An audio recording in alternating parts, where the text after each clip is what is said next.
Halo teman-teman, bayangkan jika kalian memiliki sebuah bakat yang dianggap paling lemah tidak berguna justru sebenarnya merupakan bakat langka yang berpotensi menjadi yang terkuat. Setidaknya itulah yang dialami bocah berusia 6 tahun bernama Tangsan dalam animasi berjudul Soulland.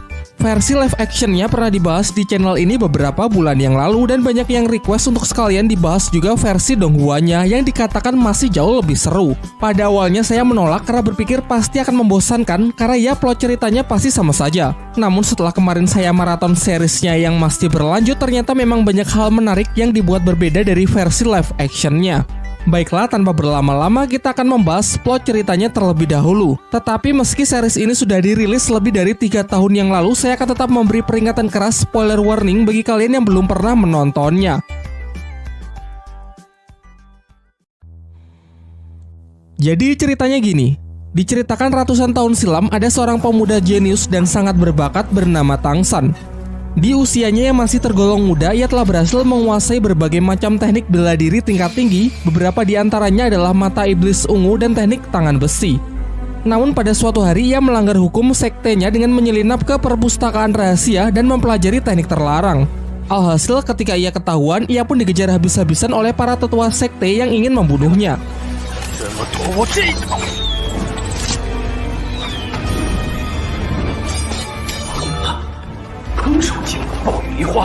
Dari menyusuri hutan hingga tiba di sebuah tebing curam yang disebut sebagai lembah iblis. Karena sudah terpojok, ia pun menjatuhkan dirinya ke dasar jurang, namun dengan senyum di wajahnya tanpa rasa penyesalan sedikit pun.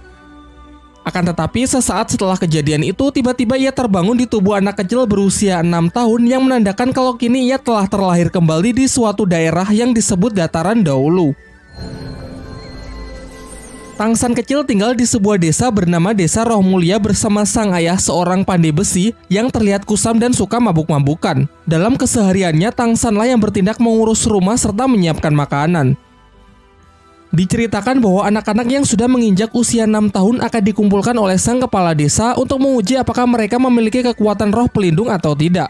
Pengujiannya dilakukan oleh seorang master roh bernama Suyanto yang berasal dari Akademi Roh Pelindung di kota Nauding. Tangsan dan anak-anak lain kemudian diajak masuk ke dalam sebuah ruangan yang merupakan tempat untuk menguji kekuatan roh mereka. Kekuatan roh pelindung sendiri sangat bervariasi jenisnya dan tingkat kekuatannya. Contohnya Suyanto sendiri yang memiliki kekuatan roh pelindung serigala hutan. Jenis ini sangat cocok digunakan dalam bertarung. Singkat cerita, anak pertama maju untuk melihat jenis kekuatan roh pelindungnya. Dari tangan kanannya memvisualisasikan teknik kekuatan roh pelindungnya. Dalam hal ini adalah salah satu alat pertanian, yaitu sebuah sabit. Masuk ke tes kedua untuk mengetahui seberapa besar tingkat kekuatannya. Sebuah bola cahaya akan menyala terang jika anak yang menyentuhnya memiliki cukup energi roh. Namun sayangnya anak pertama ini sama sekali tak memiliki energi roh, sehingga ia dinyatakan gagal karena kekuatan roh pelindungnya tersebut tak akan pernah bisa dikembangkan. Dan kabar buruknya, sebagian besar anak-anak di desa ini memiliki kekuatan roh pelindung peralatan pertanian, namun tak ada satupun dari mereka yang memiliki energi roh. Dijelaskan tanpa energi roh, mau berlatih sekeras apapun dan menggunakan metode apapun maka akan sia-sia. Dengan kata lain, mereka tak akan pernah bisa menjadi seorang master roh. Sampai akhirnya kini hanya tersisa Tangsan sebagai anak terakhir yang akan mengikuti tes. Dari tangan kanannya, ia menunjukkan jenis roh pelindung yang berbeda dari anak-anak lain, yakni rumput biru perak. Tapi anehnya di saat yang bersamaan ia juga membangkitkan roh pelindung lain di tangan kiri berwujud sebuah palu. Namun ia lebih memilih menyembunyikannya dan hanya menunjukkan roh pelindung di tangan kanannya saja. Sayangnya Suyanto malah mengatakan kalau rumput biru perak adalah jenis roh pelindung yang jauh lebih tidak berguna daripada alat pertanian. Oleh karena itu, Suyanto enggan melanjutkan Tangsan ke tahap kedua karena sudah pesimis kalau Tangsan tak akan punya energi roh dengan jenis roh pelindung selemah itu. Akan tetapi Tangsan tetap bersikeras agar diizinkan untuk mencobanya terlebih dahulu. Dan benar saja, saat Tangsan menyentuh bola bercahaya itu, seketika sinar yang menyilaukan menerangi seluruh ruangan yang menandakan kalau Tangsan memiliki energi roh tingkat tinggi. Meskipun bisa dikatakan spesial, namun sang master roh masih pesimis mengingat roh pelindung rumput biru perak memang benar-benar lemah dan tak pernah ada sejarahnya bisa berkembang terlalu jauh. Setelah ujian usai, Pak Kepala Desa memberikan kabar baik bahwa Suyanto meninggalkan undangan kepada Tangsan untuk mendaftarkan dirinya ke Akademi Roh Pelindung di kota Nauding. Sesampainya di rumah, ia kemudian memberitahukan kepada ayahnya dan meminta izin untuk mendaftar di akademi tersebut yang akan diadakan 3 bulan lagi. Namun sayangnya sang ayah dengan tegas menolak tanpa memberikan alasan yang jelas. Masih belum menyerah, Tang San mencoba untuk membujuk ayahnya dengan menunjukkan kekuatan roh pelindung ganda miliknya, yang salah satunya berwujud sebuah palu yang diketahui bernama palu Huo Tian. Setelah melihat putranya mewarisi roh pelindung rumput biru perak mendiang ibunya serta palu Huo Tian miliknya, sang ayah pun memulai mempertimbangkan keinginan Tang San tersebut. Dari sini kita pun mengetahui masa lalu dari ibu Tang San yang gugur dalam perang di masa lalu serta sosok ayah Tang San yang ternyata bukan orang sembarangan. Singkat cerita, ayah Tang San berubah pikiran dan mengizinkan Tang San untuk masuk ke akademi tersebut. Namun Tang San harus berjanji untuk tidak memberitahu ke siapapun kalau ia memiliki roh pelindung palu Huo Tian.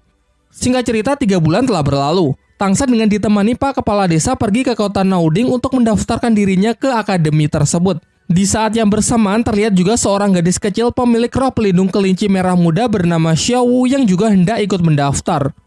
Kembali ke Tang San, akhirnya sampailah ia di gerbang masuk akademi. Namun penjaga gerbang di sana tidak mengizinkannya masuk karena tidak percaya dengan Tang San dan kepala desa yang terlihat sangat miskin. Bahkan undangan yang dibawa Tang San pun ia lempar karena menganggap kalau undangan tersebut adalah undangan palsu. Tang San yang sangat kesal karena sudah diremehkan memukul si penjaga gerbang hingga ia terlempar. Ketika perkelahian semakin serius, datanglah salah satu guru akademi yang diketahui bernama Master Xiao. Kemudian Master Xiao memastikan kalau undangan yang dibawa Tang San adalah undangan asli sehingga ia mengizinkannya untuk masuk. Dijelaskan kalau Master Xiao ini adalah guru yang sudah tidak mengajar. Kegiatannya sehari-hari adalah melakukan penelitian dan menguji berbagai macam teori mengenai kekuatan roh pelindung. Seperti mempelajari tentang kelemahan dari tiap-tiap jenis roh pelindung, bagaimana metode paling efektif untuk mengembangkannya, dan masih banyak lagi. Bahkan hanya dengan sekali melihat undangan milik Tang San di mana tertulis jenis roh rumput biru perak dan energi roh penuh, ia langsung bisa menyimpulkan kalau Tang San ini pasti memiliki roh pelindung ganda. Setelah mendengar penjelasan panjang lebar yang cukup masuk akal berdasarkan penelitian dari Master Xiao, Tang San pun menjadi sangat mengaguminya. Ditambah lagi Master Xiao mengatakan bahwa Tang San sangat spesial dan berpotensi menjadi seorang master roh terhebat di masa depan. Hingga akhirnya Tang San berlutut dan meminta agar Master Xiao bersedia menjadi gurunya. Singkat cerita, setelah pembicaraan mereka, Tang San pun diantar menuju ruang TU untuk mengurus segala administrasi pendaftaran. Namun di sana Tang San mendengar para petugas TU justru menertawai dan memandang rendah Master Xiao. Menurut mereka, Master Xiao hanyalah badut akademi yang kegiatannya cuma mengarang teori-teori aneh. Satu-satunya alasan mengapa guru Xiao masih dihormati hanyalah karena ia merupakan teman dekat dari kepala akademi saja. Meskipun sudah mendengar semua ejekan itu, Tang San tak sedikit pun menurunkan kekagumannya kepada Master Xiao karena Master Xiao satu-satunya orang yang mampu mengetahui kalau dirinya memiliki roh pelindung ganda. Hal ini jelas membuktikan kalau ia memanglah guru yang sangat hebat.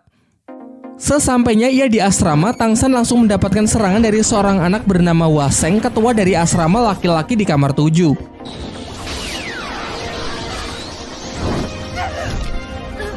Namun dalam sekejap Tang San dapat mengelak dan mengalahkannya. Hal ini membuat semua anak-anak kagum dan menobatkan Tang San menjadi ketua berikutnya sesuai aturan yang mereka berlakukan. Selang beberapa waktu datanglah Xiao Wu, gadis kelinci yang sempat kita lihat sebelumnya, datang bersama dengan Tang San. Masih dalam rangka memperebutkan siapakah yang lebih pantas menjadi bos sesuai aturan yang berlaku, akhirnya mau tidak mau mereka pun mulai bertarung. Pertarungan mereka pun berjalan sangat sengit. Dengan lincahnya si gadis kelinci bisa mengimbangi kekuatan dan kecepatan Tang San. Ia menggunakan sebuah teknik unik gerakan tubuh yang sangat fleksibel.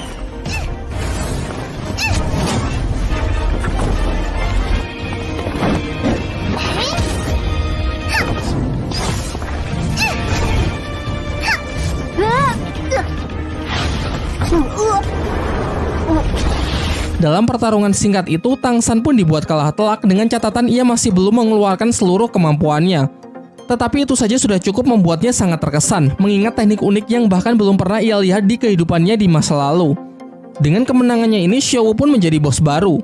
Para anak laki-laki secara sukarela menawarkan selimut mereka, namun Xiao Wu malah lebih memilih selimut Tang San yang cukup besar untuk bisa digunakan berdua.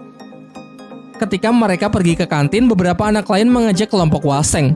Ternyata di akademi ini beberapa tingkat asrama dibagi berdasarkan status sosial. Adapun anak-anak orang kaya yang mendapatkan tempat VIP seperti hotel. Sedangkan asrama milik Waseng hanyalah asrama biasa untuk anak-anak miskin. Xiao Wu yang kesal sempat ingin memulai keributan, namun beruntung berhasil dicegah oleh Tang San. Keesokan harinya, secara pribadi Tang San menemui Master Xiao untuk menunjukkan roh pelindung palu Huo Tian di tangan kirinya. Setelah merasa kalau energi roh Tang San sudah cukup untuk bisa naik level, Master Xiao pun mengajak Tang San untuk berburu cincin roh besok. Cincin roh sendiri merupakan item spiritual yang bisa didapatkan dari membunuh siluman roh guna menaikkan level dari seorang Master Roh. Dijelaskan tanpa cincin roh mau berlatih sekeras apapun, seorang Master Roh tak akan pernah bisa naik level. Tetapi di sini Master Xiao melarang Tang San untuk menambahkan cincin roh ke dalam palu Huotian. Ia mengatakan kalau belum saatnya juga Tang San mengetahui alasannya. Menurutnya saat ini akan lebih baik jika Tang San berfokus saja untuk mengembangkan rumput biru perak miliknya. Ia kembali menjelaskan mengenai tipe-tipe kekuatan roh pelindung yang bisa dikembangkan. Misalnya saja tipe binatang roh yang sangat cocok menjadi seorang fighter dalam pertarungan secara langsung. Selain itu juga ada tipe alat roh yang sebagian besar berperan sebagai support. Meski tak jarang juga berbagai peralatan dikembangkan untuk bisa dijadikan senjata yang mematikan. Sementara untuk Tang San sendiri, Master Xiao lebih menyarankannya menjadi tipe pengontrol. Ia bisa mengembangkan sifat lentur dan fleksibilitas rumput biru peraknya menjadi sebuah perangkap yang bisa mendukung tim dalam sebuah pertempuran. Tetapi yang perlu diingat dalam memilih siluman roh juga tak boleh sembarangan, karena harus ada kecocokan dengan jenis roh pelindungnya. Tercatat ada beberapa kasus penolakan dari penyatuan cincin roh yang berakibat pada gagalnya naik level. Singkat cerita, besoknya mereka pergi ke hutan berburu, suatu wilayah di mana banyak siluman roh yang berkeliaran secara bebas. Dalam perjalanan, Master Xiao memberikan sebuah sabuk yang berguna untuk menampung barang-barang bawaan secara praktis. Lalu ia menjelaskan mengenai klasifikasi siluman roh yang bisa dibedakan berdasarkan umurnya. Ada yang berumur ratusan tahun, ribuan tahun, puluhan ribu tahun, dan seterusnya. Semakin tua umurnya, maka akan semakin kuat pula siluman roh tersebut. Dan tentunya semakin kuat seekor siluman roh, maka akan semakin sulit pula untuk ditaklukkan. Sehingga tak jarang banyak Master Roh yang membentuk sebuah tim hanya demi mengalahkan seekor siluman roh saja. Namun yang perlu diingat lagi bahwa seorang Master Roh pemula dengan level rendah, tubuhnya tak akan mampu menampung cincin roh yang terlalu kuat. Dan jika tetap memaksakan diri, maka ia bisa mati. Setelah memasuki wilayah hutan berburu, di sana terdapat banyak orang yang mencari anggota tim untuk diajak bekerja sama berburu siluman roh.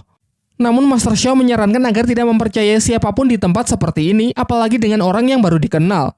Lagi pula sebuah tim haruslah memiliki chemistry yang sangat baik dengan kekuatan yang saling melengkapi, bukannya sembarang tim yang dibentuk sehari jadi.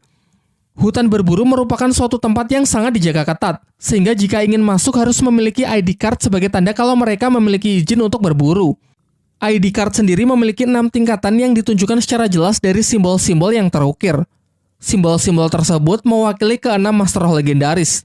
Tentu semakin tinggi tingkatan ID card-nya, maka akan semakin banyak pula wilayah hutan yang bisa mereka akses. Dijelaskan kalau ID card tertinggi hanyalah dimiliki oleh Master Roh dengan gelar tertinggi yang disebut gelar Dou Luo. Sesampainya di dalam, mereka pun mulai melakukan pencarian. Master Xiao mengeluarkan roh pelindungnya yang berbentuk hewan mutasi bernama Liu Shenpao. Kemampuannya adalah memiliki penciuman yang sangat tajam dan dapat melancarkan serangan kentut halilintar. Dijelaskan juga bahwa roh pelindung terkadang juga mampu melakukan mutasi, sayangnya dalam kasus Master Xiao, roh pelindungnya justru bermutasi menjadi lebih lemah. Hal inilah yang membuatnya mentok berada di level 30 dan membuatnya sering menjadi bahan ejekan oleh orang-orang di akademi. Mereka berdua lalu melanjutkan perjalanannya untuk lebih jauh masuk ke dalam hutan. Sempat bertemu dengan siluman roh kucing muda berumur 10 tahun, namun belum cocok jika digabungkan dengan roh pelindung milik Tang San. Selanjutnya ada siluman roh tanaman bambu. Kulitnya sangat keras sehingga sangat baik sebagai skill pertahanan. Meskipun lumayan cocok, namun masih bukan yang terbaik untuk rumput biru perak milik Tang San. Ia menyarankan agar Tang San memilih siluman roh beracun dan memiliki pertahanan yang sangat tinggi. Perburuan mereka pun berlangsung hingga larut malam. Sekelompok siluman serigala yang lapar mengincar mereka, beruntung dapat diatasi oleh kentut halilintar dari Liu Shenpao.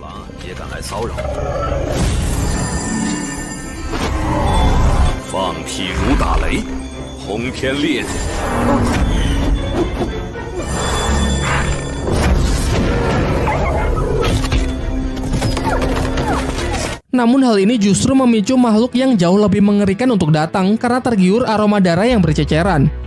Makhluk tersebut adalah siluman roh yang memiliki wujud ular mendrik beracun berusia 400 tahun, juga merupakan jenis siluman roh dengan racun yang paling mematikan. Walaupun mungkin sangat cocok untuk Tang San, namun Master Xiao mengajaknya untuk melarikan diri karena menghadapi makhluk tersebut dinilai terlalu berbahaya. Liu Shenpao yang mencoba mengalihkan perhatian pun tak luput dari amukan ular beracun tersebut. Hingga saat sudah tergigit, Master Xiao bergegas untuk menariknya kembali. Sadar bahwa mereka tak akan punya kesempatan untuk kabur, Tang San pun memilih untuk menghadapinya. 境。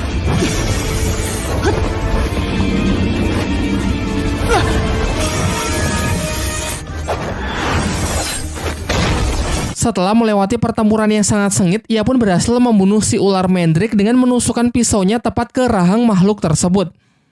Selama ini banyak orang yang percaya kalau jenis roh pelindung tumbuhan hanya bisa menyerap cincin roh dari siluman jenis tumbuhan juga. Namun berdasarkan penelitian Master Xiao, ia berteori kalau hal itu tidak sepenuhnya benar. Teori-teori yang anti-mainstream inilah yang membuatnya dijuluki sebagai badut dan menjadi bahan olok-olokan. Tetapi Tang San sangat percaya dengannya dan memutuskan untuk membuktikan kebenaran dari teori gurunya tersebut. Mulailah ia melakukan proses penyerapan yang berlangsung cukup lama. Sampai akhirnya penyerapan pun berhasil sehingga kini rumput biru peraknya telah berkembang menjadi rumput beracun. Namun di sisi lain Master Xiao tengah terluka karena terkena racun dari Lao Shenpo yang semalam sempat mendapatkan gigitan dari ular Mandrake. Beruntung dengan cepat Tang San bisa membantunya mengeluarkan racun berkat ilmu yang pernah ia pelajari dari ayahnya. Setelah gurunya siuman, Tang San pun menunjukkan dirinya yang telah berhasil melakukan proses penyerapan cincin roh dan juga telah mengunlock skill pertamanya, yaitu serangan tali akar beracun dalam radius up to 50 meter. Setelah kembali ke akademi, Master Xiao yang merasa pemulihannya akan memakan waktu cukup lama sehingga untuk sementara tak bisa melatih Tang San, memberikan sebuah buku yang berisi berbagai macam penelitiannya mengenai cara paling efektif untuk mengembangkan kekuatan roh pelindung. Selain itu, ia juga menyuruh Tang San pergi ke gedung cabang Akademi Master Roh untuk mendaftarkan dirinya sebagai Master Roh Cilik. Dengan begitu, ia juga akan mendapatkan tunjangan setiap bulannya. Sesampainya di gedung cabang, ia bertemu dengan kakek Matthew dan juga bertemu kembali dengan Suyanto. Kemudian kakek Matthew mengajak Tang San masuk ke sebuah ruangan untuk mengetes kelayakan Tang San. Hasil tes tersebut sangat mengejutkannya karena mengungkapkan kalau Tang San menggunakan siluman roh ular Mandrake sebagai cincin roh pertamanya. Padahal jenis roh pelindungnya adalah jenis tumbuhan rumput biru perak. Tang San lalu mengatakan bahwa gurunya adalah Master Xiao. Kakek Matthew pun kembali terkejut karena hal ini membuktikan kalau teori-teori yang selama ini dianggap aneh sudah terbukti benar.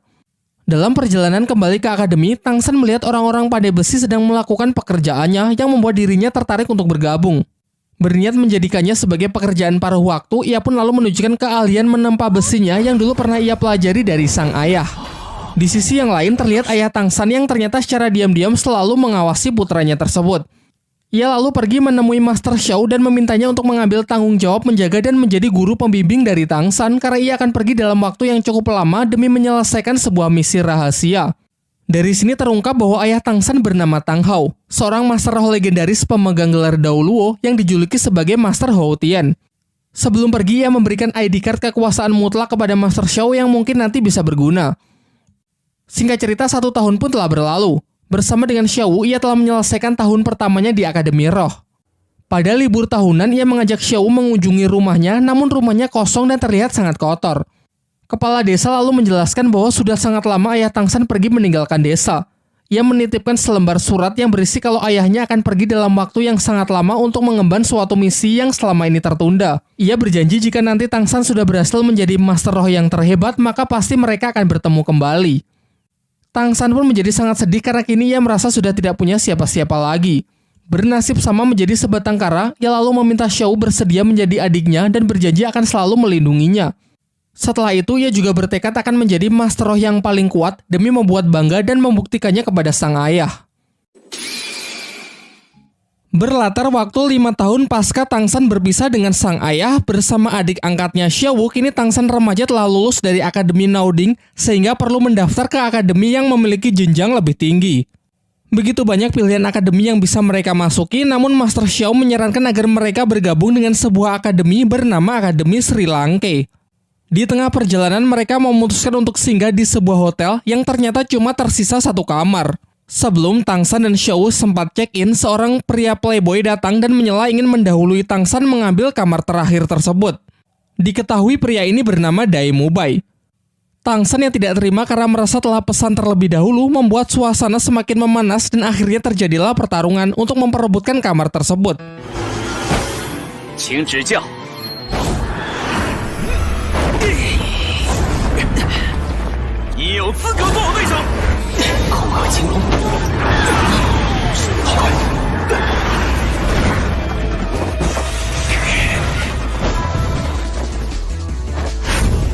Diperlihatkan kalau Dai Mumbai ini adalah seorang master roh berjenis hewan harimau putih dengan kekuatannya yang berada di level 37. Sedangkan Tangsan berjenis rumput biru perak namun memiliki level yang lebih rendah yaitu 29. Akan tetapi baik tipe kekuatan roh pelindung maupun perbedaan level yang tak begitu jauh belum cukup untuk bisa menentukan siapa yang lebih kuat. Rumput biru perak milik Tangsan sangatlah fleksibel dalam bertahan maupun melancarkan serangan. Namun Dai Mumbai terlihat lebih gesit karena selain berdamage tinggi, energi roh yang ia lepaskan juga membentuk perisai yang melindunginya dari serangan Tangsan dan cakarnya sangat efektif untuk memotong rumput biru perak. Ketika Dai Mumbai lengah, Tangsan berhasil menangkapnya dan mulai menyebarkan racun. Sayangnya sedari awal Dai Mumbai menyembunyikan kekuatannya yang tidak diperhitungkan oleh Tangsan. Sampai pada akhirnya Tangsan pun dibuat tak berkutik, namun Dai Mumbai memutuskan untuk melepaskannya dan pergi begitu saja. Di kamar hotel, Tangsan teringat oleh seseorang yang pernah ia lawan di masa lalu yang kekuatannya mirip dengan Dai Mumbai. Kala itu ia dapat dengan mudah mengalahkannya hanya dengan satu serangan menggunakan senjata jarum emas yang dapat menembus perisainya dan memiliki efek serangan perusak dari dalam.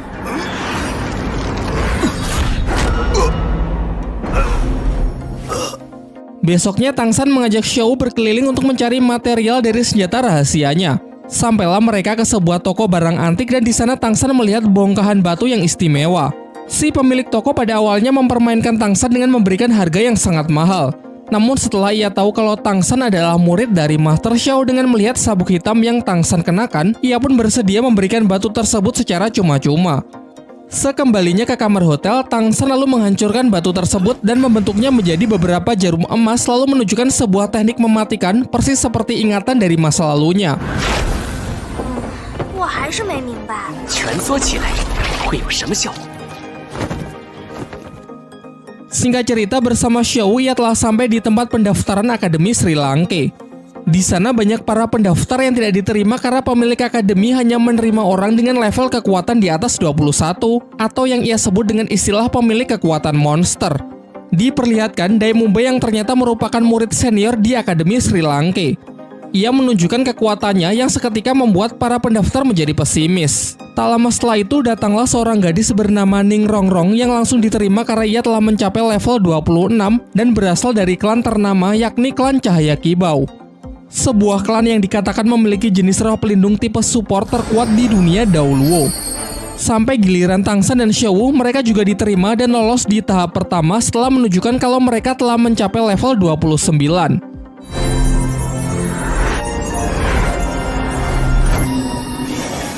Dai Mumbai lalu diperintahkan untuk mengantar mereka menuju tes berikutnya karena untuk menjadi murid Akademi Sri Lanka mereka harus lolos dalam 4 tes. Sembari menjelaskan kalau sebenarnya ia tengah mencari seorang pasangan yang serasi dengan roh pelindung miliknya. Karena dikatakan kalau penggabungan dua kekuatan roh pelindung yang serasi akan melahirkan sebuah kekuatan baru yang sangat kuat. Memasuki gedung akademi yang terlihat kurang meyakinkan, Tangsan di sana bertemu dengan seorang pria yang menawarkan sosis bernama Oishike. Oishike merupakan murid Akademi Sri Lanka yang seangkatan dengan Dai Mumbai dan memiliki kekuatan roh pelindung yang sangat unik yaitu tipe support makanan. Salah satu yang menjadi skill andalannya adalah menciptakan sosis pemulih stamina. Sementara itu, Dai Mumbai membawa satu pendaftar lagi yang lolos tes tahap pertama yang bernama Suying. Ia telah mencapai level 27 dengan kekuatan roh pelindung jenis hewan kucing neraka. Singkat cerita, diajaklah mereka berempat untuk mengikuti tes terakhir karena kekuatan mereka berempat yang dinilai sudah sangat kuat sehingga tak perlu mengikuti tes kedua dan tes ketiga. Dalam perjalanan, Dai Mumbai menjelaskan bahwa Akademi Sri Lanka berdiri secara independen tanpa terikat dengan kerajaan manapun. Selain itu, tercatat hanya memiliki 42 murid sejak didirikan 20 tahun yang lalu, sehingga rata-rata hanya menerima 2 murid saja per tahun. Kedua hal inilah yang menjadi alasan mengapa akademi ini sangatlah miskin. Sang kepala akademi memegang prinsip bahwa lebih baik akademinya ditutup daripada hanya menerima orang-orang lemah. Bahkan akademi juga memiliki standar yang tinggi dengan menargetkan bahwa seorang siswa harus bisa mencapai level lebih dari 40 sebelum berusia 20 tahun. Hanya sedikit orang yang berhasil lulus dari akademi, sisanya bahkan ada yang mati saat berburu siluman roh demi berusaha meningkatkan level. Dai Mumbai lalu memperkenalkan para calon murid baru dengan salah satu guru yang dipanggil Guru Zhao, seorang master roh yang sudah mencapai level 76. Karena terlalu bersemangat melihat para murid baru di tahun ini yang lumayan berpotensi, Guru Zhao pun mengubah tes ke tahap keempat yang awalnya pertarungan melawan Dai Mumbai, kini justru ia ambil alih. Dengan kata lain, mereka berempat harus bertarung melawan Guru Zhou di tes kali ini. Guru Zhou merupakan Master Roh yang telah mencapai level 76 dengan kekuatan roh pelindung tipe hewan beruang berbulu emas, memiliki pertahanan super kuat, dan dikatakan sama sekali tidak punya kelemahan. Kemudian Guru Zhou menyampaikan aturan, yaitu jika mereka bisa bertahan sampai satu dupa habis terbakar, maka mereka akan dinyatakan lolos. Namun sebaliknya, jika mereka tidak bisa, maka mereka harus pulang.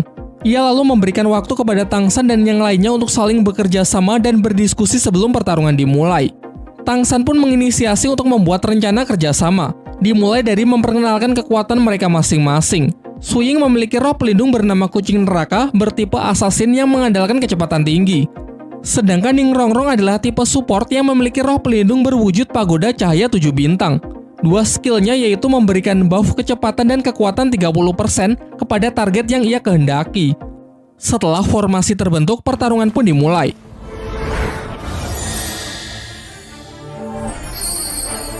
Sebagai tipe support, Ning Rongrong nyaris menjadi target pertama. Beruntung dengan tali akarnya, Tang San berhasil membantunya. Dilanjutkan dengan kombinasi serangan mereka bertiga untuk menjatuhkan Guru Zhou. Menggunakan strategi super ofensif, pihak Tang San tidak memberikan sedikit pun lawannya untuk melancarkan serangan balasan. Namun sayangnya pertahanan dari Guru Zhou benar-benar tidak tertembus. Lanjut ke pola serangan kedua, kali ini mereka mendapatkan buff dari Ning Rongrong untuk menggempur Guru Zhou dengan serangan berkecepatan tinggi. Sejauh ini serangan-serangan mereka masih belum berarti apa-apa bagi Guru Zhou. Bahkan parahnya sejauh ini Guru Zhou sama sekali belum menggunakan kekuatan roh pelindungnya.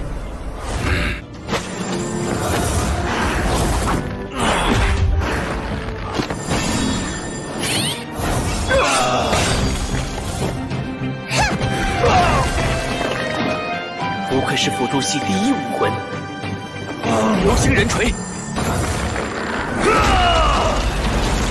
蓝银草，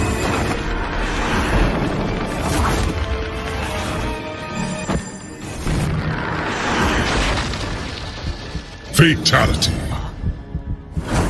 Sampai ketika Tang San berhasil mendesaknya menggunakan penjara tali akar beracun, akhirnya memaksa Guru Zhou untuk serius.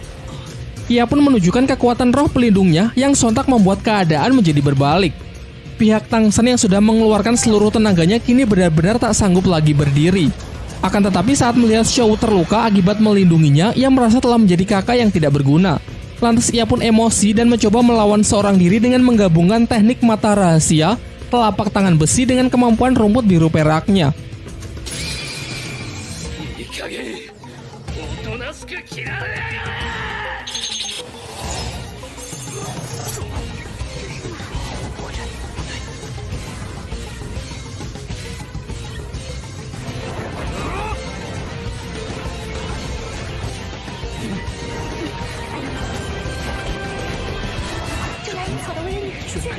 Terbukti cara ini cukup efektif untuk bisa sedikit mengimbangi Guru Zhou. Tetapi Guru Zhou kembali mengamuk dengan melepaskan skill cincin roh keempatnya yang berumur puluhan ribu tahun. Teknik tersebut dapat meningkatkan kekuatan gravitasi di area yang ia kehendaki. Sementara Tang San yang tak berhenti berpikir sedikit belajar dari pertarungan melawan Dai Mubai kemarin. Ia memanfaatkan skill kedua yang bernama Rotan Hantu, yaitu kemampuan parasit rumput biru peraknya untuk membatasi pergerakan dari Guru Zhou. Dan akhirnya dengan usaha yang keras, ia dapat menembus pertahanan dari teknik perisai roh pelindung tipe hewan tersebut. Guru Zhou yang mulai kewalahan menggunakan skill dari cincin roh kelimanya, yaitu gravitasi super kuat Black Hole. Di puncak pertarungan karena benar-benar sudah terpojok, Tang San pun terpaksa menggunakan kekuatan dari roh pelindung keduanya, yaitu hantaman keras palu Hotien yang sama sekali tak bisa ditangkis. Dai Mubai lalu memanggil Oishike untuk mengeluarkan sosis pemulihannya guna mengobati semua orang yang sedang terluka. Pasca duel yang sangat sengit tersebut, Guru Zhou mengakui kehebatan dari Tang San dan memutuskan untuk meluluskan mereka semua dalam tes kali ini. Selain itu, Tang San juga membantunya mengeluarkan jarum beracun yang tertanam di tubuh Guru Zhou. Di malam harinya, Guru Zhou dikejutkan dengan suara misterius yang memanggilnya dari luar akademi. Ia pun bergegas untuk mengikutinya sampai masuk ke dalam hutan. Tak lama setelah itu muncullah sosok pria berjubah hitam, namun Guru Zhou sama sekali tak bisa mengenalinya. Dengan melihat beberapa cincin roh tingkat tinggi yang melingkar di tubuhnya, terungkap bahwa sosok misterius itu ternyata adalah seorang master roh dengan gelar Daoluo yang sontak membuat Guru Zhou gemetar ketakutan karena menyadari perbedaan kekuatan mereka yang terpaut terlalu jauh. Ialah Master Hou Tian yang bernama Tang Hao, ayah dari Tang San, pemilik roh pelindung legendaris Palu Hou Tian. Tujuan ia datang ke sini adalah untuk memberi pelajaran kepada Guru Zhou supaya tahu bagaimana rasanya ditindas oleh orang yang memiliki level jauh di atasnya. Tak lama setelah itu, Pak Kepala Akademi Sri Lanka pun datang dan menunjukkan kekuatan roh pelindungnya yang berwujud roh burung hantu dengan level kekuatan 78. Ia bernama Flander. Namun di sini ia langsung menyadari kalau orang di depannya adalah Tang Hao, orang terkuat bergelar Daoluo. Ia pun langsung menunjukkan rasa hormatnya. Tetapi Tang Hao yang terlanjur emosi karena Guru Zhou telah berani mengganggu putranya, ia pun memberinya pelajaran serupa agar tidak menindas orang yang lebih lemah. Setelah ia puas menghajar Guru Zhou sampai babak belur, Tang Hao pun membiarkannya tetap hidup dan berpesan agar mereka menjaga putranya dengan baik di akademi ini. Keesokan harinya diperlihatkan Tang San yang sudah siuman dari pingsannya, ditemani seniornya Oishike yang semalaman menjaganya. Ia lalu menawari Tang San untuk memakan sosisnya untuk mempercepat proses penyembuhan. Namun Tang San menolaknya dan lebih memilih untuk melakukan kultivasi. Setelah kondisinya membaik, Tang San pergi ke tempat pertarungan sebelumnya. Di sana ia membersihkan belasan jarum beracunnya yang sempat ia gunakan untuk melawan Guru Zhou. Sembari itu, ia mulai berpikir untuk meningkatkan efektivitas dari senjata rahasianya seperti saat masih di kehidupannya dulu. Karena pasti di masa depan ia akan bertemu dengan orang-orang yang jauh lebih kuat. Kemudian ia bergegas pergi ke kamar Xiaowu untuk melihat kondisinya yang ternyata juga sudah membaik. Kemudian Tang San meminta maaf karena kemarin ia tak bisa menepati janjinya untuk melindungi Xiaowu. Tetapi Xiaowu sama sekali tak menyalahkan Tang San karena memang Guru Zhou lah yang terlalu kuat. Saat tengah berkeliling desa, di tengah jalan mereka menyaksikan pertengkaran seorang laki-laki gendut dengan pacarnya. Diketahui bahwa pria ini juga merupakan murid Akademi Sri Lanka yang seangkatan dengan Oishike dan Dai Mubai yang bernama Mang Houjun. Xiaowu yang merasa geram melihat perbuatan kasar Mang Houjun terpaksa ikut campur. Begitu pula Tang San yang ingin melindungi adiknya. Karena merasa kesal dengan orang-orang yang berani mencampuri urusannya, ia pun memulai pertarungan. Mang Houjun ini memiliki level yang setara dengan Tang San, dengan kekuatan roh pelindung jenis hewan yang sangat istimewa, yaitu kekuatan Phoenix Api. Berdasarkan apa yang telah diajarkan oleh Master Xiao, hewan jenis Phoenix termasuk jajaran hewan terkuat yang memiliki serangan yang sangat bagus. Skill pertamanya adalah roh Phoenix berwujud ayam merah yang terlihat imut, namun ledakannya memiliki daya hancur yang lumayan besar.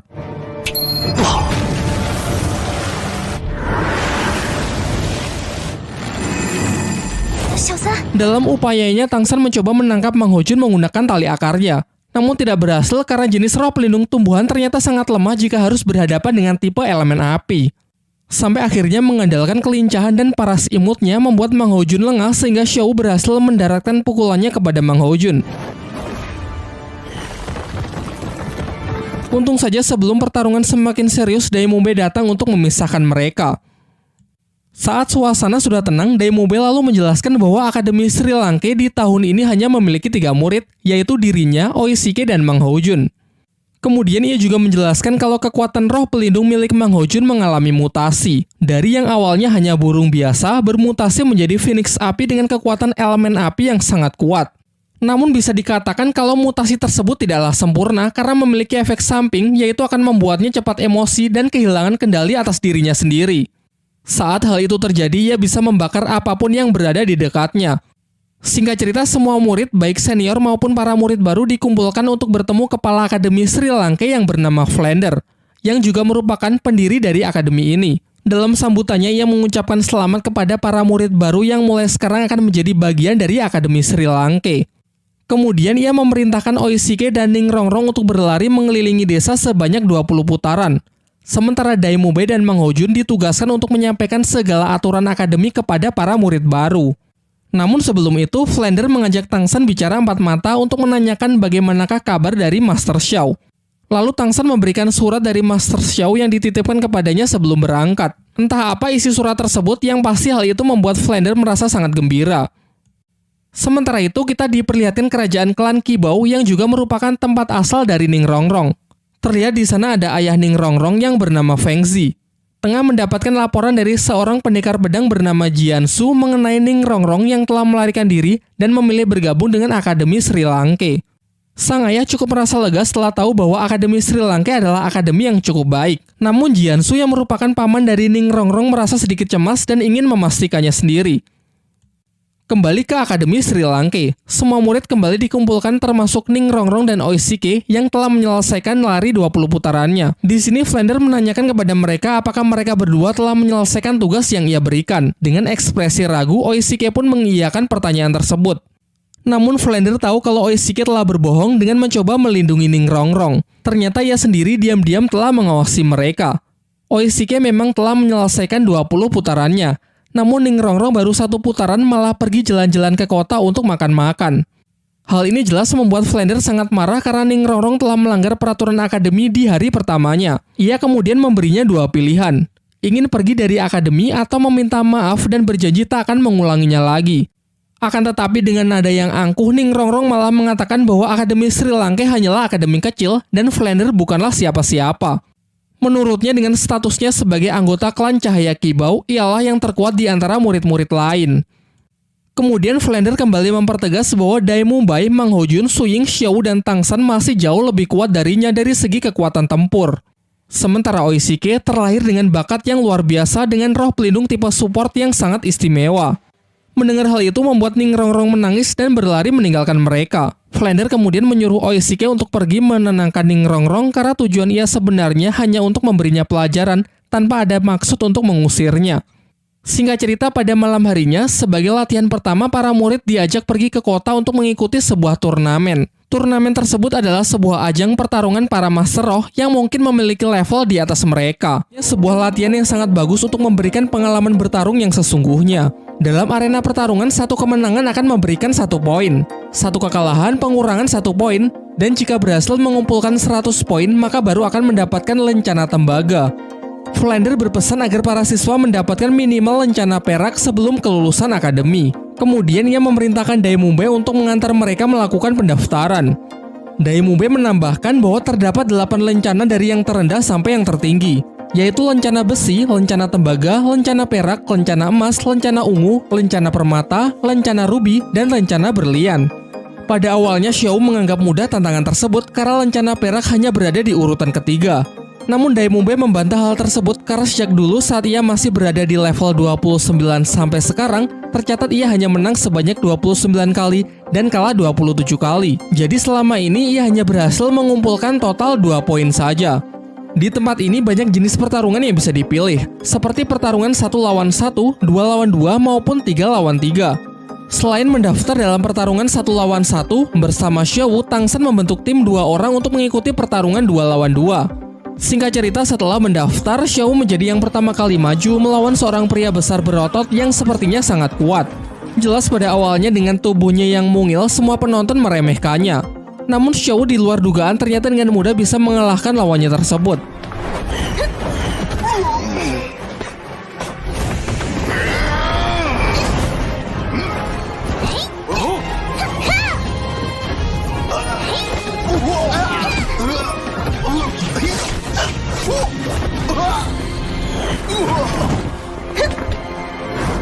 Pertarungan berikutnya adalah Tangsan melawan Suying. Tentu karena pemilihan peserta yang random, secara kebetulan ia mendapatkan lawan dari teman akademinya sendiri.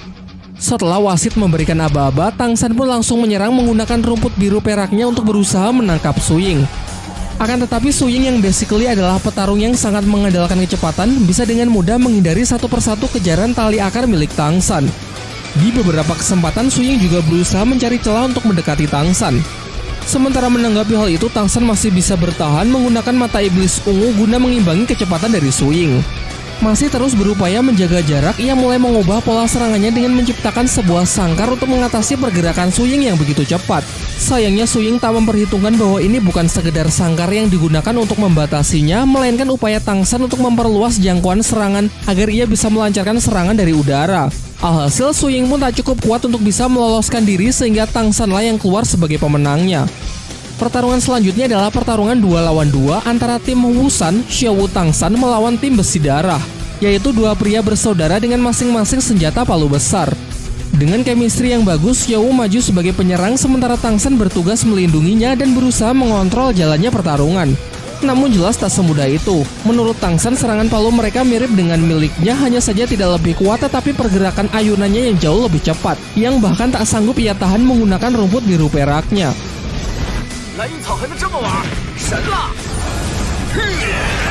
Namun ternyata serangan-serangan Tang San ia gunakan untuk menyebarkan benih dari skill keduanya, yaitu rotan hantu.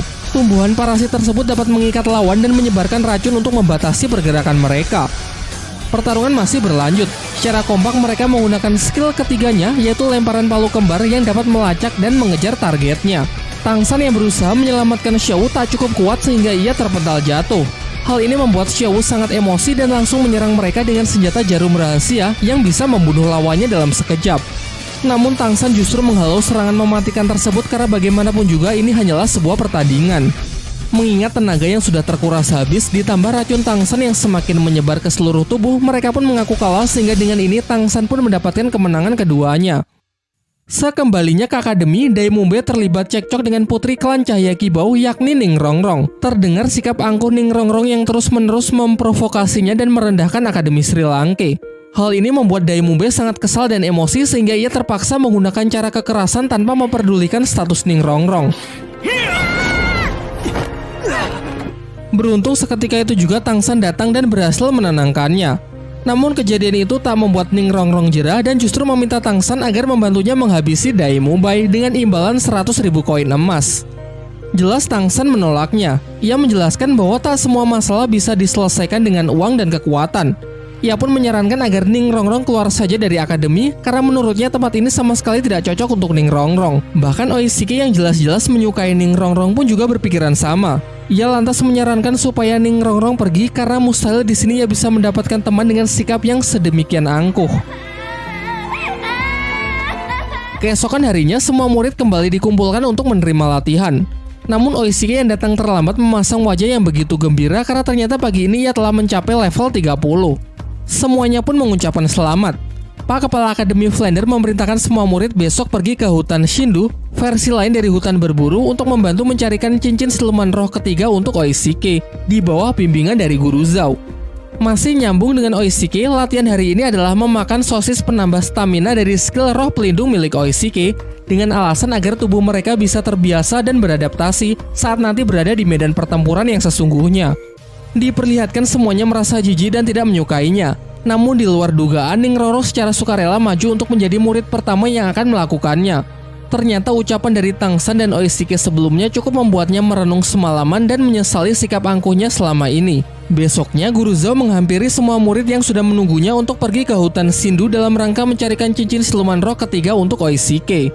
Ia kemudian meminta Dai Mumbe agar menjadi ketua tim dalam misi tersebut. Dai Mumbe lalu menyampaikan formasi kerjasama tim di mana Tang San akan berada di garis depan, tepat di belakangnya dua tipe support, Xiao dan Mang Hojun diberikan tugas untuk menjaga sisi kiri dan sisi kanan, sementara dirinya akan mengambil alih area belakang. Setelah seharian tak menemui siluman roh yang cocok untuk Oishiki, mereka memutuskan untuk singgah di sebuah warung makan di dekat sana. Namun suasana yang tenang seketika rusak pasca kedatangan sekelompok anak yang diketahui berasal dari Akademi Changhui. Dai Mumbe menceritakan bahwa Akademi Changhui merupakan akademi yang cukup terkenal, tetapi sebenarnya muridnya tak begitu kuat dan cenderung lebih menonjolkan sifat angkuhnya. Bisik-bisik itu terdengar sampai di telinga murid Akademi Changhui sehingga dibuatlah sebuah rencana untuk mengerjai para murid Sri Lanka. Seorang anak kemudian berjalan ke arah mereka dan secara sengaja menyenggol pelayan yang tengah membawa makanan.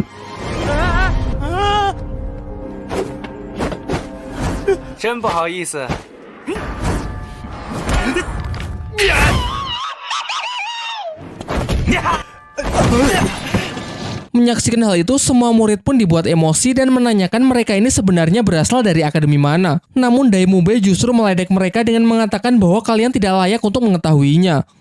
Jelas hal itu membuat mereka semakin marah dan serentak maju untuk menyerang. Sementara pihak Dai Mumbe cukup Xiao sajalah yang turun tangan memberi pelajaran mereka semua.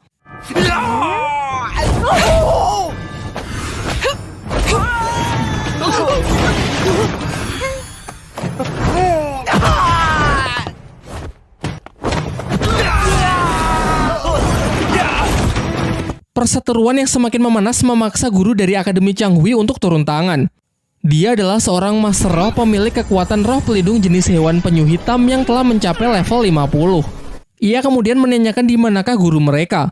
Namun pihak Sri Lanka kembali meledeknya dengan mengatakan kalau ia juga tak layak untuk mengetahui hal itu. Dan jika mau bertarung mereka saja sudah lebih dari cukup. Sampai ketika mereka nyaris bentrok, pemilik restoran pun meminta jika mereka ingin berkelahi maka jangan dilakukan di dalam warungnya. Sebelum keluar, Tang San menyusun sebuah strategi karena pasti tak akan mudah menghadapi Master Roh yang sudah berada di level 50. Menurutnya jenis roh pelindung penyu hitam adalah jenis kekuatan dengan durability yang sangat tinggi namun tidak memiliki damage yang besar. Singkat cerita, pertarungan mereka pun dimulai yang dimeriahkan oleh sorakan para murid Akademi Changhui. Serangan pertama dimulai dari skill pukulan gelombang udara dari Dai Mubai, disertai tembakan api Mang Hojun di sisi kanan dan didukung oleh rumput biru perak milik Tang San untuk membatasi pergerakan lawannya. Setelah tertangkap, Mang Hojun kembali mendapatkan aba-aba dari Tang San untuk membakar habis guru Changhui dengan teknik semburan Phoenix api bersuhu tinggi. Sayangnya perkiraan Tang San tak sepenuhnya benar. Guru Akademi Changhui memiliki skill serangan nafas dingin yang luapannya sanggup membekukan udara dalam sekejap. Su Ying yang mencoba mengambil kesempatan untuk melancarkan serangan jarak dekat justru tangannya terjebak dalam kubah es. Beruntung dengan refleks Dai Mubai segera mendekat untuk menghancurkan kubah tersebut. Dilanjutkan dengan Tang San yang kembali berusaha mengikat lawan, dikombinasikan dengan api Mang Hojun. Dai Mubai yang sempat terpengaruh provokasi mengambil resiko untuk menyerang yang mengakibatkan radang dingin di tubuhnya semakin parah. Sementara itu Mang Hojun kembali beraksi dengan semburan Phoenix api untuk menghalau serangan nafas es yang mengarah langsung ke Dai Mubai sehingga terjadilah bentrokan antara dua elemen yang saling bertolak belakang.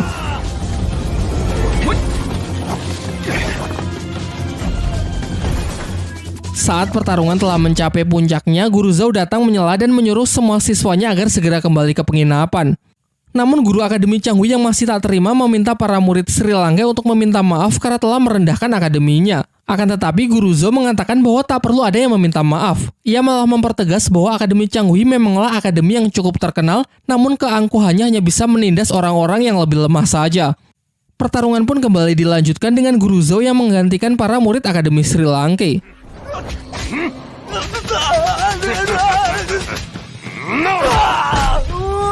Dalam sekejap ia bisa menghajar habis-habisan guru Akademi Changhui, bahkan tanpa melibatkan kekuatan roh pelindungnya.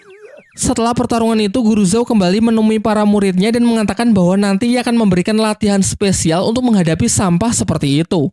Di pagi harinya, di bawah bimbingan dari Guru Zhao, para murid Akademi Sri Lanka diajak jauh masuk ke dalam hutan Sindhu. Ia menjelaskan bahwa hutan Sindhu berbeda dari hutan-hutan yang dipelihara oleh kebanyakan kerajaan karena hutan ini masih sangat liar dan siluman-siluman roh yang ada juga sangatlah buas. Ia menyarankan kepada semuanya agar tetap berada di dekatnya dan tidak mengusik siluman roh tanpa perintahnya jika tidak ingin mati sia-sia, terutama Oishike dan Ning Rongrong. Ketika Dai Mubai memimpin dan membukakan jalan, Tang San menyarankan agar tak sembarangan membunuh siluman roh muda agar ekosistem tetap terjaga. Di samping itu, bau darah yang ditinggalkan bisa memicu kedatangan siluman roh yang jauh lebih kuat. Setelah cukup lama mencari, mereka akhirnya merasakan hawa keberadaan dari seekor siluman roh yang cukup kuat. Su Ying pun diperintahkan untuk memeriksanya dan berhasil mendapati seekor siluman roh berjenis burung terbang berusia 1500 tahun yang akan sangat cocok digunakan sebagai cincin roh ketiga Oishike. Lantas mereka pun bekerja sama untuk memburu makhluk tersebut. Berdasarkan analisis Tang San, siluman ini tak memiliki serangan fisik yang terlalu kuat. Ia hanya mengandalkan kecepatan tinggi untuk menangkap mangsa lalu melilitnya.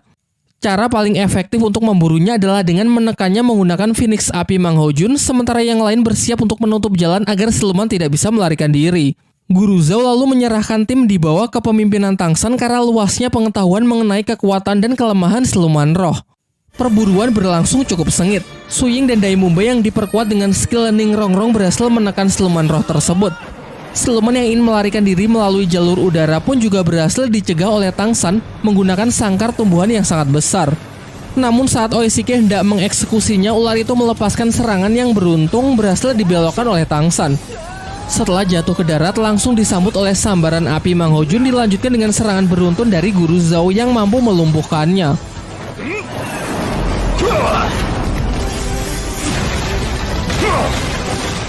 Guru Zhao lantas segera menyuruh Oishike untuk mengambil cincin rohnya, akan tetapi tiba-tiba datang seorang nenek bersama cucunya yang mengklaim bahwa siluman roh ular terbang adalah miliknya yang akan menjadi cincin roh ketiga untuk cucunya. Hal itu karena ialah yang pertama kali menemukannya, dibuktikan dengan serangan tongkat yang ia goreskan ke perut siluman tersebut. Menanggapi hal itu, Guru Zhou tidak bertindak gegabah karena nenek itu merupakan salah satu senior Master Roh yang bernama Cao Tianxiang. Di dunia persilatan ia merupakan Master Roh yang sangat disegani. Bersama pasangannya yakni bangsawan naga Mengsu, mereka menjadi duo maut terkuat yang dikatakan mampu menandingi seorang Master Roh bergelar Dou Luo. Walaupun begitu, Guru Zhou masih bersikeras untuk menolak memberikan siluman roh tersebut. Ia beralasan meski Cao Tianxiang yang menemukannya terlebih dahulu, namun ialah yang berhasil menangkapnya. Sampai akhirnya diputuskan untuk menggunakan hukum Master Roh guna menyelesaikan permasalahan ini. Hukum itu menyatakan bahwa sesama Master Roh harus saling bertarung demi memperebutkan siluman roh, sehingga Oishike ditantang untuk menghadapi cucunya yang bernama Meng Yiran, Master Roh level 30. Namun Guru Zhou menolak mengingat muridnya merupakan Master Roh bertipe support. Mendengar hal itu, tiba-tiba dari belakang Tang San maju dan menyatakan bahwa ia bersedia mewakili Oishike untuk bertarung melawan Yiran. Sang nenek pun sepakat karena mengetahui kalau Tang San masih berada satu level lebih rendah dari cucunya, terlebih lagi roh pelindungnya hanyalah rumput biru perak. Singkat cerita, pertarungan pun dimulai. Diremehkan di awal menjadi keuntungan bagi Tang San untuk bisa melancarkan serangan kejutan.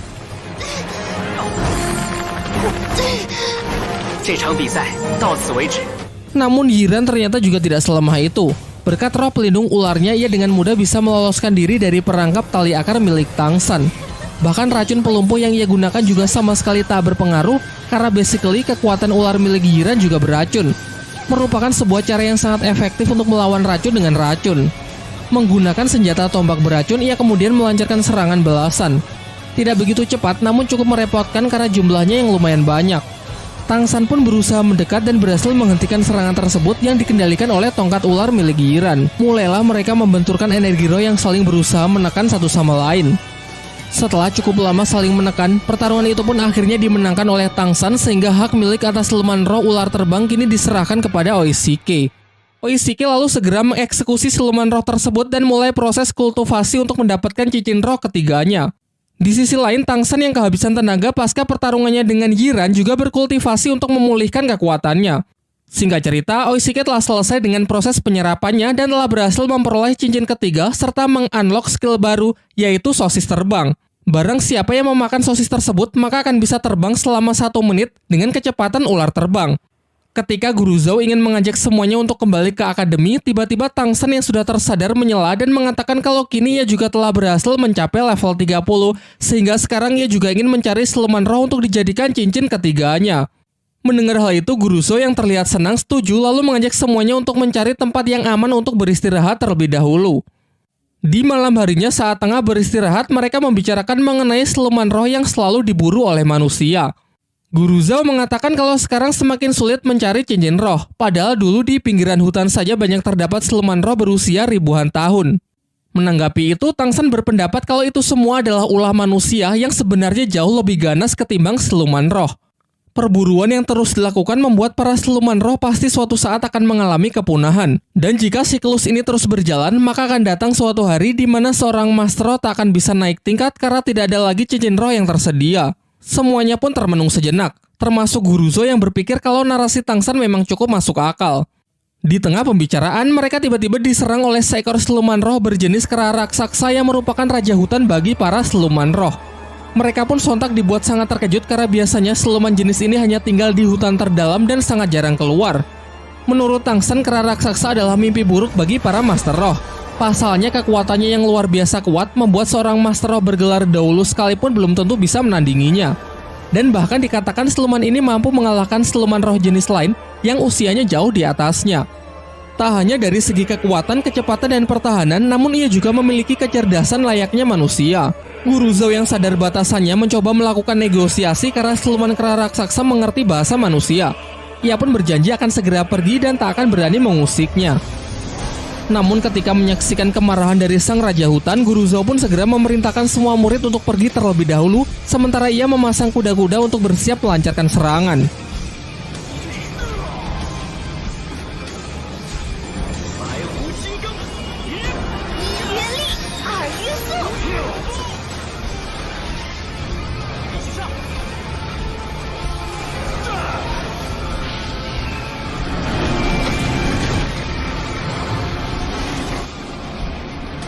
Hingga saat amukannya menghempaskan mereka semua, menjadikan kesempatan yang bagus untuk bisa melarikan diri.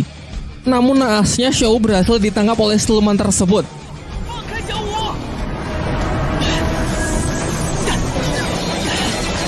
Guruzo yang melihatnya sangat emosi dan benar-benar all out menggunakan skill dari cincin roh ketujuhnya. Merupakan skill terkuatnya, yaitu wujud roh dari beruang hutan untuk menghantam siluman kera raksasa.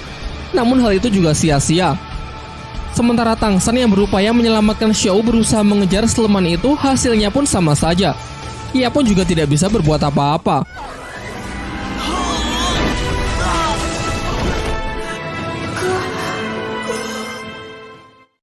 Dengan rasa kecewa yang amat mendalam, mereka semua pun beristirahat untuk memulihkan kondisi pasca insiden tersebut. Guruzo lalu menyampaikan permintaan maafnya karena tidak bisa menjaga Xiao. Namun menurut Tangsan ini semua adalah salahnya karena sebagai kakak ia tak bisa menepati janjinya untuk selalu melindungi Xiao. Ia yang masih belum menyerah meminta sosis terbang dari Oishike untuk mengejar Xiao meskipun sebenarnya kondisi Tangsan sekarang tidak memungkinkan lagi. Usahanya tersebut didukung oleh Ning Rongrong yang memberi buff kekuatan dari skill roh pelindungnya. Guruzo yang awalnya dikira marah justru meminta Oishike untuk memberikan sosis terbang kepada yang lain dan menginisiasi untuk segera menyusul guna membantu Tangsan. Sementara itu nasib Xiao yang dibawa kabur oleh siluman kera raksasa ternyata tak seburuk apa yang dipikirkan guru dan teman-temannya. Ternyata mereka berdua sudah saling mengenal satu sama lain. Xiao memanggilnya dengan nama Erming. Langsung saya sampaikan spoiler di sini ya. Xiao ini sebenarnya bukanlah manusia, melainkan jelmaan dari siluman roh berusia ratusan ribu tahun yang telah berevolusi menjadi manusia. Ia kemudian meminta Erming untuk menjaganya sejenak karena ia akan melakukan kultivasi untuk mendapatkan cincin roh ketiganya. Berkat statusnya sebagai mantan siluman roh, Xiao memiliki kemampuan untuk menyerap cincin roh siluman tanpa harus membunuh mereka. Di sisi lain, Tangsan yang mengejarnya kehabisan waktu terbang sehingga terjatuh ke dalam hutan sebelum bisa menemukan Xiao. Selain itu, kondisinya juga semakin buruk karena sebelumnya ia juga sudah terluka. Sialnya, ia malah bertemu dengan siluman roh buas berjenis laba-laba berwajah manusia.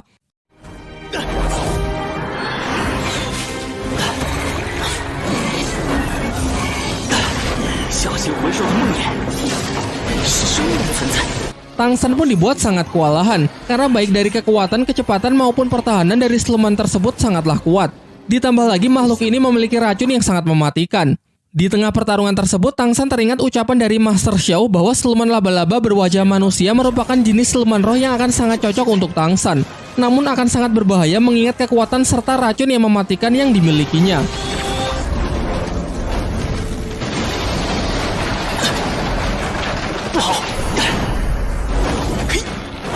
Singkat cerita, ia akhirnya menemukan titik kelemahan dari siluman tersebut, yaitu terletak pada wajahnya. Ketika Tangsan telah berhasil menangkapnya dan nyaris melakukan finishing, kepalanya terasa sangat pusing dan kesadarannya justru kembali ke kehidupan masa lalunya saat masih berada di Sekte Tang. Di sana ia bertemu kembali dengan para tetua sekte yang mengatakan kalau Tangsan telah berhasil diselamatkan dari jurang lembah neraka. Namun Tangsan sendiri seakan hilang ingatan dan tak dapat mengingat apapun dari kehidupan barunya di Akademi Sri Lanka. Sampai ketika ia bertemu dengan salah seorang murid sekte, pikirannya ke-trigger membuat ia bisa kembali mengingat semuanya.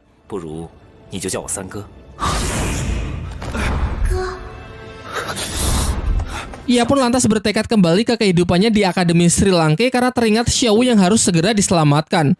Dan benar saja, saat membuka mata dirinya terikat oleh jaring laba-laba dan terkena racun yang memberikan efek halusinasi sesuai dengan apa yang tertinggal di dalam ingatan targetnya. Tangsan pun kembali melakukan perlawanan dan akhirnya berhasil melepaskan diri dari ikatan jaring laba-laba tersebut. Karena benar-benar sudah terdesak, ia tak punya pilihan lain selain menggunakan kekuatan roh pelindung di tangan kirinya, yaitu Palu Houtian untuk menghantam keras makhluk jahanam tersebut. Sampai akhirnya setelah berusaha keras, ia dapat membuka pertahanan si laba-laba lalu segera mengeksekusinya. Sebelum memulai proses penyerapan, Tangsan beristirahat sejenak untuk mengeluarkan racun yang semakin menyebar ke seluruh tubuhnya. Namun tiba-tiba ia dikejutkan oleh kedatangan beberapa orang yang ternyata mereka adalah pasangan ular naga Mengsu bersama cucunya Meng Yiran. Secara kebetulan lagi ternyata siluman laba-laba itu adalah incaran cincin roh ketiga untuk Meng Yiran. Mereka pun jelas sangat marah karena Tangsan telah menggagalkan perburuan siluman roh untuk cucunya sebanyak 2 kali. Namun di sisi lain Mengsu juga sangat terkejut setelah tahu bahwa Tangsan sanggup membunuh siluman laba-laba itu seorang diri. Kemudian Tangsan menyampaikan pembelaannya bahwa ia juga terpaksa membunuhnya. Tadi ia hanya berusaha membela diri karena tiba-tiba siluman itu menyerangnya. Mengsu yang tak memperdulikan alasan Tangsan memberinya pilihan yang sulit, yaitu jika Tangsan bersedia bergabung dengan keluarganya, maka ia akan membiarkan Tangsan tetap hidup dan mempersilakannya untuk menyerap cincin roh dari siluman laba-laba tersebut. Namun Tangsan dengan tegas menolak tawaran itu. Pasalnya, seseorang yang telah bergabung dengan suatu keluarga maka harus mengabdikan seumur hidupnya untuk keluarga tersebut. Sementara dirinya adalah tipe orang yang lebih suka bebas tanpa terikat oleh pihak manapun. Diperlihatkan secara diam-diam Tangsan bersiap dengan busurnya untuk berencana menyandera Yiran, karena mustahil ia bisa menang melawan dua orang legend di hadapannya. Merasa tawarannya tak dihargai, Meng Su pun semakin murka. Ia lalu memberi kesempatan terakhir untuk Tangsan untuk menebus kesalahannya yang telah 2 kali mengagalkan kenaikan tingkat dari cucunya. Untuk itu Tangsan diperbolehkan pergi, tapi dengan meninggalkan satu lengannya sebagai bentuk kompensasi.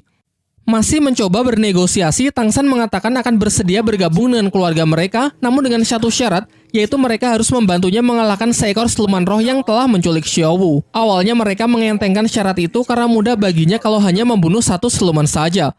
Akan tetapi ekspresi mereka langsung berubah ketika Tangsan mengatakan kalau siluman roh yang dimaksud adalah siluman Raja Kera Raksasa. Mereka malah menuduh kalau Tangsan sengaja menjebaknya, karena berhadapan dengan makhluk itu maka sama saja dengan bunuh diri. Bahkan dikatakan kalau Master Roh bergelar Daulo pun belum tentu sanggup mengalahkannya. Karena keduanya tak bisa memenuhi syarat yang ia berikan, Tangsan pun enggan untuk bergabung dan dengan tegas mengatakan kalau mereka ingin lengannya maka silakan ambil saja sendiri. Saat posisi Tangsan sudah benar-benar terdesak, beruntung Guru Zhou dan teman-temannya datang tepat waktu untuk menghentikan kakek Meng Su. Guru Zhou jelas tahu batasannya yang tak mungkin bisa menang jika duo maut itu sudah bersatu. Ia lantas mencoba bernegosiasi dengan mengajak Meng Su untuk bicara empat mata. Setelah pembicaraan singkat mereka, seketika ekspresi kejam dari Meng Su berubah menjadi lebih hangat. Dari Guru Zhou, ia kini tahu kalau Tangsan adalah murid dari Master Xiao, orang cerdas yang menciptakan banyak teori di dunia roh. Oleh karena itu, ia pun kali ini bersedia melepaskan Tangsan. Namun saat akan beranjak pergi, Meng Yiran yang masih tak terima dengan Tangsan yang telah mengacaukan kesempatannya naik tingkat, menantangnya bertanding dengan taruhan. Jika ia menang, maka Tangsan dilarang menyerap cincin roh dari siluman laba-laba tersebut. Namun jika ia kalah, maka Tangsan bebas melakukannya. Tangsan pun menyetujuinya. Tapi sebelum mulai, Oishike menyela dengan mengatakan bahwa taruhan tersebut kurang adil karena tidak ada sesuatu milik Meng Yiran yang dipertaruhkan. Maka dari itu, ia menambahkan kesepakatan konyol, yaitu jika Meng Yiran kalah, ia harus bersedia memberikan sebuah ciuman. Singkat cerita, karena keduanya telah sepakat, pertandingan pun bisa segera dimulai. Meng Yiran menjelaskan bahwa pertandingannya adalah melemparkan beberapa pisau untuk mengenai daun yang berjatuhan. Pemenang ditentukan dengan membandingkan banyaknya jumlah daun yang bisa mereka tangkap. Diperlihatkan dengan cepat Meng Yiran melemparkan pisau-pisaunya secara akurat sehingga setiap pisaunya berhasil menangkap satu daun tanpa ada yang miss.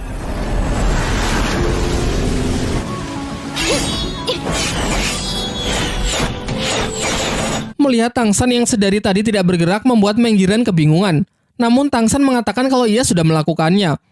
Hal ini diperjelas oleh Meng Su yang mengatakan bahwa Tangsan memang sudah melakukannya dan ia menang telak dari cucunya tersebut. Meng Yiran yang belum bisa percaya lalu mengeceknya sendiri. Dan benar saja, semua pisau Tangsan tertancap sempurna dengan 10 daun masing-masing di setiap pisau. Sangat jauh dari Yiran yang hanya 1 daun per pisau. Bahkan hebatnya Tangsan melemparkan pisau dengan posisi membelakangi pohon tanpa menggunakan mata dan hanya mengandalkan insting yang telah ia latih sejak kecil. Kemudian Meng Su mengungkapkan kekagumannya kepada Tangsan karena memiliki kemampuan yang ia sendiri bahkan belum tentu bisa melakukannya. Kemudian Tangsan menghampiri Yiran yang nampak sedih karena telah kalah 2 kali. Tangsan mencoba menenangkannya dengan mengatakan kalau jelas saja ia bisa menang, pasalnya ia telah berlatih menggunakan senjata rahasia selama lebih dari 9 tahun. Ia lalu menunjukkan senjata rahasianya yang jauh lebih kecil namun memiliki keuntungan lebih ringan sehingga sangat praktis digunakan sebagai senjata yang mematikan. Ia juga bersedia mengajari Meng Yiran dengan menjelaskan sedikit mengenai tekniknya yang ia sebut pelacak suara. Bukan melihat dengan mata, melainkan menggunakan indera pendengaran yang bisa merasakan setiap gerakan bahkan tanpa ada titik buta. Setelah pembicaraan itu, tiba-tiba Meng Yiran mencium Tangsan karena bagaimanapun juga ia telah kalah taruhan. Semuanya pun dibuat tercengang menyaksikan fenomena itu. Dan setelah itu, ia bersama kakek neneknya pun segera pergi dari tempat tersebut. Setelah kepergian mereka, Tangsan segera meminta sosis pemulihan dari Oishike agar ia bisa segera memulai proses penyerapan mengingat Xiaowu yang juga harus segera diselamatkan. Proses penyerapan Tangsan nampaknya begitu berat. Terlihat melalui gejolak energi luar biasa kuat yang dapat dirasakan oleh Guru Zhou. Di waktu yang bersamaan, kita diperlihatkan Master Xiao yang mendapatkan selembar surat undangan dari Flander, kepala Akademi Sri Lanka. Sementara di sisi lain kita diperlihatkan scene dari Tang Hao, ayah dari Tang San, berpamitan dengan sebuah tempat yang dipenuhi oleh tanaman rumput biru perak untuk pergi menyelesaikan misinya di sebuah tempat yang ia sebut sebagai Balai Roh Pelindung. Di kesempatan berikutnya akan lebih diperjelas mengenai asal-usul Tang Hao muda beserta istrinya yang berjuang melawan Balai Roh Pelindung. Serta mungkin juga akan diperjelas mengenai kehidupan Tang San di universe yang berbeda karena masih sangat minim informasi yang bisa kita dapat sejauh ini. Baiklah, mungkin itu saja yang bisa saya bahas di kesempatan kali ini. Kalau kalian punya pendapat lain atau detail yang saya lewatkan, silakan menulisnya di kolom komentar ya.